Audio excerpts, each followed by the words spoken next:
안녕하세요. 저는 성경 속에 감춰져 있는 하나님의 비밀이 되신 예수 그리스도에 관한 신비의 말씀을 전하는 영마루입니다. 오늘은 구약 성경 이사야 4장 1절 한 구절 말씀 속에 기록되어 있는 그날에 7 여자가 한 남자를 붙잡고 라는 제목의 말씀을 통하여 성령 하나님께서 우리에게 가르쳐 주시는 말씀의 깨달음의 은혜를 받고자 합니다. 그럼 이사야 4장 1절 본문 말씀을 열도록 하겠습니다. 그날에 7 여자가 한 남자를 붙잡고 말하기를 우리가 우리 떡을 먹으며 우리 옷을 입으리니 오직 당신의 이름으로 우리를 칭하게 하여 우리로 수치를 명쾌하라 하리라. 본문에 7 여자가 나오고 한 남자가 나오고 우리라는 단어가 5번이 기록되어 있습니다. 그럼 성경에 기록되어 있는 5 숫자는 3일날 무덤 속에서 영적인 몸으로 부활하셨다가 50일날 이 땅에 임하실 성령님의 숫자가 5 숫자입니다. 성경에 기록되어 있는 숫자 중에 하나의 숫자도 무덤 속에서 오직 신령한 영적인 몸으로 이틀 동안 죽어 계시다가 3일날 새벽에 거듭나신 성령 그리스도의 숫자이고 셋 숫자도 3일날 거듭나신 성령님의 숫자이고 5 숫자도 3일날 거듭나셨다가 50일날 이 땅에 임하실 성령님의 숫자이고 8 숫자도 3일날 무덤 속에서 부활하셨다가 오순절날 예루살렘에 성령이 오실 때에 8일째 되는 주일날 오셨기 때문에 8 숫자도 성령의 숫자이고 12 숫자도 성령의 숫자입니다.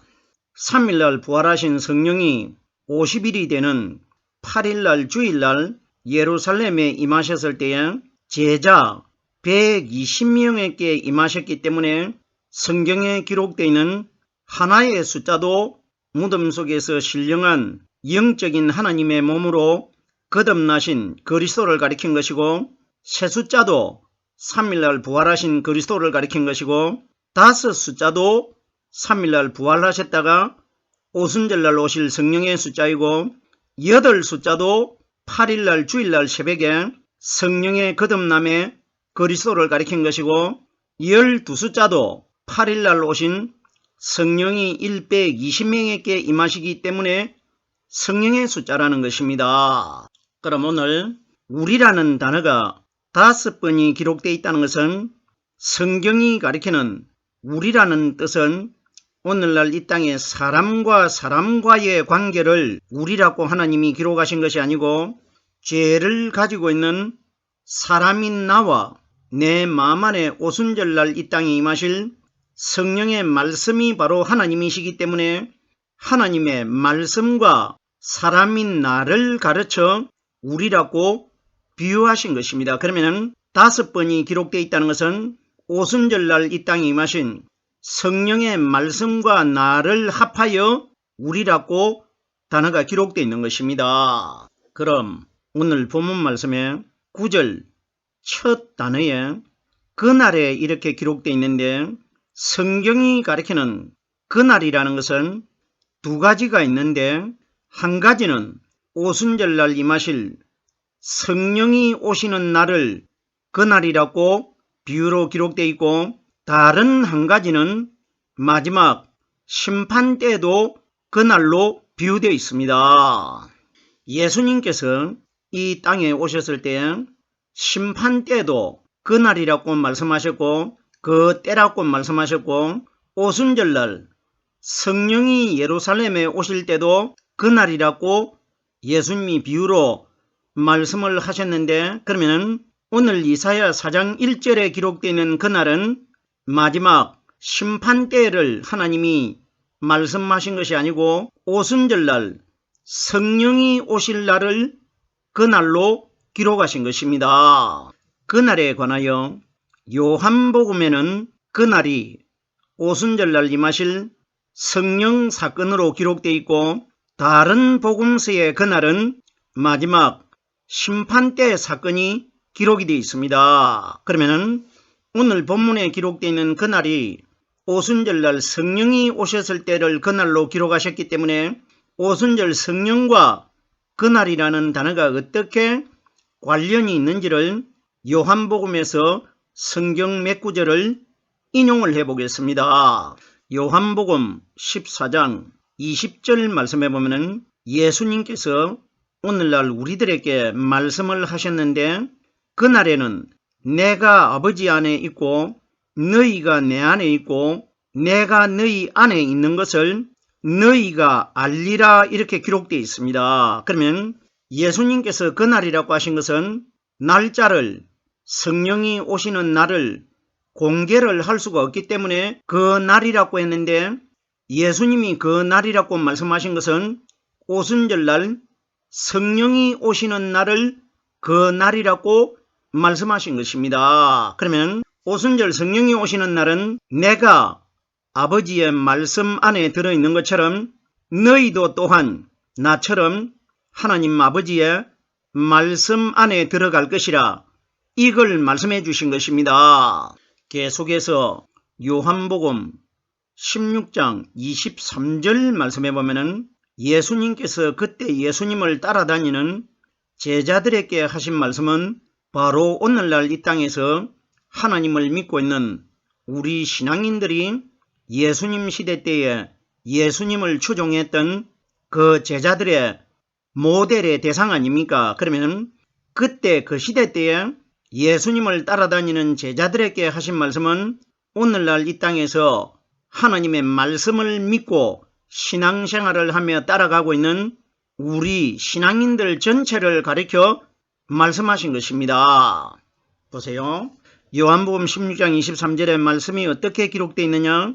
그날에는 너희가 아무것도 내게 묻지 아니하리라 기록되어 있는데, 제가 지금까지 오늘 이사야 4장 1절에 기록되어 있는 그날은 오순절날 성령이 오실 날짜를 그날로 비유하셨다고 이미 설명을 드렸습니다. 그러면 그날에는 너희가 아무것도 내게 묻지 아니하리라는 것은 오순절 성령이 이 땅에 오셔가지고 사람의 마음 안에 말씀으로 들어오시기 전까지는 그림자가 되신 율법의 마리아의 아들 되신 예수님이 이 땅에 계시는 동안에는 제자들이 성경에 기록되어 있는 말씀을 깨달지를 못하기 때문에 육신의 눈에 보이는 그림자가 되신 예수님에게 찾아와 가지고 오늘 낮에 예수님께서 씨 뿌리는 비유의 말씀을 우리에게 해 주셨는데, 그 해석을 예수님에게 해달라고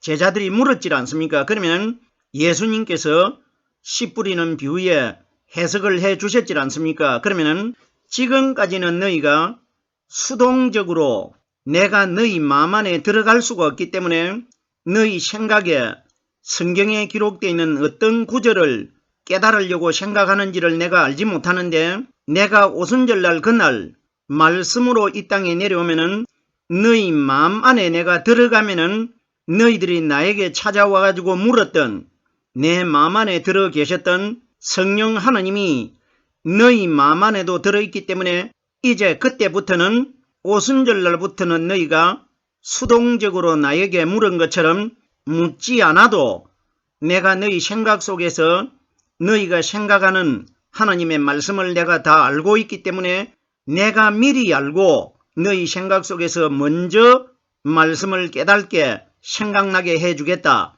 이걸 그날에는 너희가 아무것도 내게 묻지 않을 것이라. 아무것도 하는 것은 성경에 기록되어 있는 하나님의 말씀이 31,170절 이상이 기록이 되어 있는데, 이 수많은 구절들을 네 마음 안에 들어있는 성령이 네 마음을 미리 알고 생각 속에서 말씀을 깨닫고 가르쳐주기 때문에 너희가 그림자가 되는 나 예수가 왔을 때 찾아와가지고 비유를 묻고 하는 이런 일은 없을 것이라, 이걸 말씀해 주신 것입니다. 제가 그날이라는 단어에 관하여 그날이 오늘 본문에 기록되어 있는 이 말씀은 심판날이 아니고 오순절날 임하실 성령이 오실 그날을 하나님께서 미리 기록해 두신 것입니다. 계속해서 보십시오. 그날에 관하여 한 곳을 더 참고를 해보겠습니다. 요한복음 16장 26절 말씀에는 예수님께서 오순절날 임하실 성령님에 관하여 비유로 말씀해 주셨는데 그날에 너희가 내 이름으로 구할 것이요 이렇게 기록되어 있습니다. 그러면 그날은 오순절날 성령이 오신 날이고 내가 이 땅에서 성령으로 말씀을 깨닫기 시작하는 날을 그날이라고 합니다.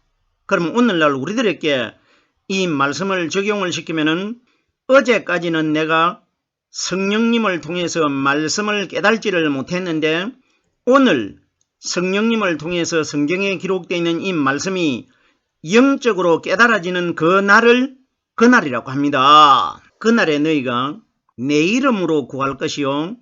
그럼 우리들이 오늘날 이 땅에서 기도 다 하고 난 이후에 모든 말씀을 예수님의 이름으로 기도드렸습니다. 이걸 사람들이 예수님의 이름으로 구하는 것으로 알고 있는데 예수님이 말씀하신 내 이름이라는 것은 오순절날 이 땅에 보이지 않는 성령 하나님께서 이 세상에 말씀으로 오실 때에 요한복음 14장 26절 말씀해 보면은 예수님께서 보혜사 곧 아버지께서 내 이름으로 보내실 성령 그가 너희에게 모든 것을 가르쳐 주시고 내가 너희에게 말한 모든 것을 생각나게 하시리라. 이 성령님에 관해서는 조금 전에 제가 충분히 설명을 드렸지 않습니까? 그러면은 그날에는 너희가 내 이름으로 구한다는 것은 오순절날 이 땅에 임하신 성령이 하나님의 이름으로 오셨기 때문에 그러면은 그 성령이 내 속에 들어 있어야 성경에 기록되어 있는 하나님의 말씀을 내가 다 깨달을 수 있게 됩니다. 이걸 내 이름으로 오신 성령이 네에게 말씀을 다 영적으로 깨닫게 해줄 것이라 이걸 너희가 내 이름으로 구할 것이요 이렇게 기록되어 있습니다. 그러면 죄를 가진 우리들은 하나님의 말씀을 깨달을 수가 없는데 하나님의 이름으로 오신 성령이 내 마음 안에 들어있기 때문에 성경에 기록되어 있는 모든 말씀을 내가 영적으로 깨달는 것이 내가 구하는 것입니다. 죄를 가진 나를 대신해서 죄가 없는 성령을 통해서 내 마음속에서 말씀이 깨달아지는 원리를 그날에 너희가 내 이름으로 구할 것이요 이렇게 기록된 겁니다. 계속해서 다음 단어를 보겠습니다. 7 여자가 한 남자를 붙잡고 여기에서 이 단어가 굉장히 중요합니다. 7 여자가 있고 한 남자가 있는데 성경에 기록된 대로는 7명의 여자가 한 남자에게 매달렸다는 겁니다. 남자를 붙잡았다는 겁니다. 성경에 기록된 대로는. 그럼 보세요. 하나님께서 성경에 이런 내용을 왜 기록하시겠습니까? 정말 7명의 여자가 있었고 어떤 한 남자가 있었는지 하나님께서 구체적으로 성경에 어떤 자세하게 설명이 되어 있지 않는데 그저 7명이라는 여자와 한 남자만 기록이 되어 있습니다. 그럼 우리들은 이런 말씀들을 정말 7명의 여자가 어느 지역에 살고 있는 여자인지 어느 나라에 살고 있는 여자인지 이런 것은 전혀 성경은 언급하지를 않고 7 여자와 한 남자만 기록이 되어 있습니다. 그러면 모든 성경에 기록되어 있는 하나님의 말씀은 오늘날 이 땅에서 마지막 심판날 신랑 대신 남자가 되신 성령 하나님과 신부가 되고 여자가 되고 아내가 되는 우리 사람과의 관계가 다 기록되어 있는 것입니다. 그러면은 오늘 본문에 7 여자는 우리 사람들을 가리킨 것이고 한 남자는 무덤 속에서 성령의 기름 부음을 받고 우리 신앙인들의 남편이 되시는 성령 그리스도를 가르쳐 한 남자라고 기록되어 있는 것입니다. 무슨 소리인지 깨달아지셔야 됩니다. 그러면 성경에 기록되어 있는 7 숫자는 율법의 숫자입니다. 우리 예수님께서 이 땅에 오셔가지고 33살이 되실 때에 3년 6개월 이후에 대적자들에게 붙잡혀가지고 십자가에 못 박히셔가지고 금요일날 6일째 되는 날 생명이 끊어지셔가지고 운명하셔서 아리마대 요셉이라는 사람으로 의해가지고 죽은 시신이 반석 무덤 안으로 들어가실 때가 6일째 되는 금요일날입니다. 6일날 금요일날 무덤 안에 들어가신 예수님은 육신의 생명이 끊어져가지고 완전히 죽어서 장사가 되어 있는데 그 죽어있는 예수님이 6일날도 죽어 있었고 그 다음날 7일이 되는 안식일날 하루 종일 무덤 안에 죽어 있었습니다. 그러면은 성경이 가리키는 6 숫자와 7 숫자는 본질 자체가 생명이 끊어진 숫자이기 때문에 6도 율법의 숫자이고 7 숫자도 율법의 숫자입니다. 그러면은 7 여자라는 것은 우리 예수님께서 이 땅에 오셨을 때 육신으로 태어나실 때에 남자가 없는 상태로 마리아라는 여자 한 몸 속에서 남자와 관계를 가지지 않았는데 말씀으로 예수님이 태어나셨는데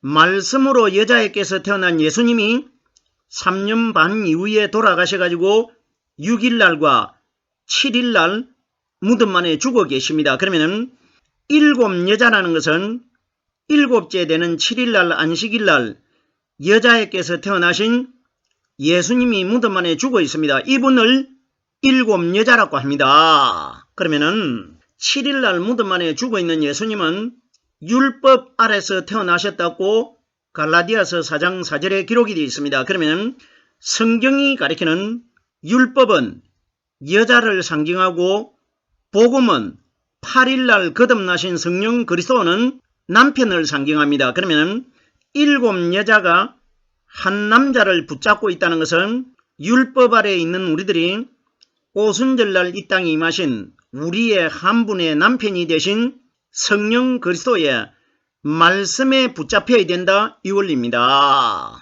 7 여자는 성령을 받지 못한 율법을 믿고 있는 우리 신앙인들을 가르쳐 장차 하나님의 신부가 되고 하나님의 아내가 되고 하나님의 여자가 되기 때문에 율법을 믿는 우리 신앙인들을 7 여자라고 하나님이 비유하신 것이고 한 남자는 이 세상에서 우리의 신랑이 되시는 분은 무덤 속에서 3일날 새벽에 영적인 신령한 몸으로 거듭나신 성령 그리스도 한 분을 가리켜 한 남자라고 기록되어 있는 것입니다. 그러면 무덤 속에서 부활하셨다가 오순절날 이 땅에 임하신 성령은 우리 신부들의 한 분의 남편이 되는 것이고 이 땅에 있는 우리 신앙인들은 다 여자가 되는 겁니다. 이것이 기록된 겁니다.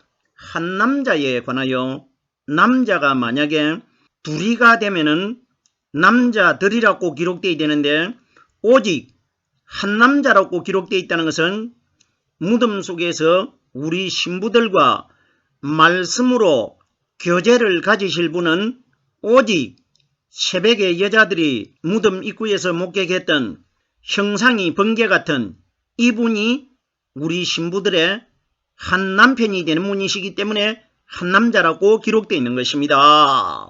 한 남편과 한 남자에 관해서는 고린도후서 11장 2절 말씀해 보면은 사도 바울이 말한 것인데 사도 바울은 오순절날 이 땅에 임하실 보이지 않는 예수님 안에 들어 계셨던 성령 그리스도를 가리켜 사도 바울이 모델 역할을 한 겁니다. 그러면 보이는 사람인 사도 바울이 보이지 않는 성령님의 그림자 역할을 했다는 것입니다. 보세요.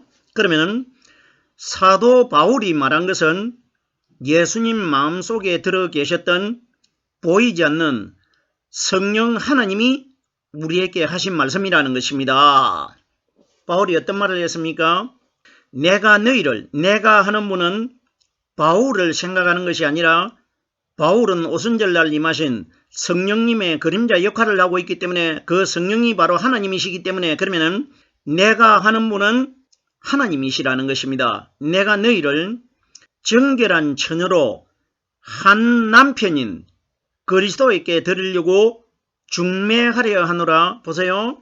만약에 우리들이 알고 있는 마리아의 아들 대신 육신의 예수님이 우리의 남편이 된다면은 한 남편인 예수 그리스도에게 드리려고 중매하려 하노라 이렇게 기록되면 예수도 우리의 남편이 맞지만은 예수라는 이름의 단어는 빠져버렸고 그리스도만 기록되어 있다는 것은 마리아의 아들 대신 여자에게서 태어난 예수는 우리의 표본적인 모델 역할을 하시고 있기 때문에 그 예수는 우리들과 똑같은 자기 마음 안에 들어 계시는 성령 그리스도의 아내가 되고 신부가 되는 것이고 마음 안에 들어 계시는 그리스도는 예수님의 남편이 된다는 것입니다. 무슨 소린지 깨달아지셔야 됩니다. 예수는 우리와 똑같은 사람입니다. 그러면은 7 여자가 한 남자를 붙잡고 하는 것은 영적으로 여자들은 오늘날 우리 신앙인들 아닙니까? 그러면 한 남자는 오순절날 이 땅에 임하신 보이지 않는 성령 하나님의 말씀을 한 남자라고 합니다. 그러면 한 남자를 붙잡고 있다는 것은 붙잡는다는 것은 내 마음속에 내 남편이 되신 성령의 말씀이 깨달아지면은 남편은 말씀으로 나를 붙잡고 있고 나는 말씀이 매일 성령님을 통해 가지고 깨달아지기 때문에 내가 남편의 말씀을 붙잡고 있는 것 아닙니까? 이걸 7 여자가 한 남자를 붙잡고 이렇게 기록된 것입니다. 보세요. 예수님께서 이 땅에 오셨을 때 요한복음 15장 4절 말씀해 보면은 나는 포도나무요 너희는 가지니 가지가 포도나무에 붙어 있지 아니하면은 절로는 과실을 맺을 수 없음같이 너희도 내 안에 거하지 아니하면은 이와 같으니라 이렇게 기록이 되어 있습니다. 가지가 포도나무에 붙어 있는 것과 7 여자가 한 남자를 붙잡고 있는 것과 똑같은 이야기 아닙니까? 그러면 이 땅에 여자가 되는 우리들은 반드시 8번째 8일날 부활하셨다가 8일날 오순절날 이 땅에 임하신 성령의 말씀에 붙잡혀 있어야 우리들이 하나님의 신부가 된다는 것입니다. 한 남자를 붙잡고 하는데 오늘 이사야 4장 1절에 기록되어 있는 이 말씀과 내용이 비슷한 구절이 구약 성경 스가랴 8장 23절 말씀해 보면은 그날에는 방언이 다른 열국 백성 10명이 유다 사람 하나의 옷자락을 잡을 것이라. 이 말씀과 오늘 이사야 4장 1절에 기록되어 있는 말씀은 똑같은 내용입니다. 붙잡는 것에 관하여 제가 조금 전에 이 땅에 있는 신앙인들은 오순절날 이 땅에 임하신 우리의 남편이 되신 성령의 말씀에 붙잡혀야 마지막 날 내가 하나님의 신부가 될 수 있다는 것을 조금 전에 이미 설명을 드린 바가 있습니다. 사도행전 18장 5절 말씀해 보면은 바울이 하나님의 말씀에 붙잡혀 유대인들에게 예수는 그리스도라 밝히 증거하니 이렇게 기록되어 있습니다. 이건 무슨 이야기입니까? 오늘날 이 땅에서 바울과 똑같은 우리들이 오순절날 이 땅에 임하신 성령 하나님께서 가르쳐 주시는 말씀에 붙잡혀 있어야 유대인들은 이 땅의 신앙인들을 유대인들이라고 합니다. 신앙인들에게 예수가 그리스도라는 것을 밝히 증거할 수가 있다는 것입니다. 내 안에 성령의 말씀이 깨달아져야 많은 신앙인들 앞에서 마리아의 아들 대신 예수님 안에 성령 그리스도가 들어있다는 것을 밝히 증거할 수 있다는 것입니다. 그날에 7 여자가 한 남자를 붙잡고 말하기를, 말을 한다는 것은 정말 7 여자가 한 남자에게 말을 했다 이 이야기가 아니고, 성경에 기록되어 있는 말을 한다는 것은 성경에 기록되어 있는 이 말씀이 우리 마음 안에서 성령님을 통해 가지고 깨달아지는 원리가 하나님이 우리에게 말씀해 주시고 있는 것입니다. 성경에 기록되어 있는 이 말씀이 바로 하나님이 우리에게 지금 말씀해 주시고 있습니다. 이걸 한 남자가 바로 하나님이시기 때문에 붙잡고 말하기를 이렇게 기록된 겁니다. 오늘은 이사야 4장 1절 한 구절에 기록되어 있는 그날에 7 여자가 한 남자를 붙잡고 말하기를 이 단어에까지 말씀을 깨달아 보았습니다. 남아있는 구절의 단어의 말씀은 다음 시간에 이어서 말씀을 전하도록 하겠습니다.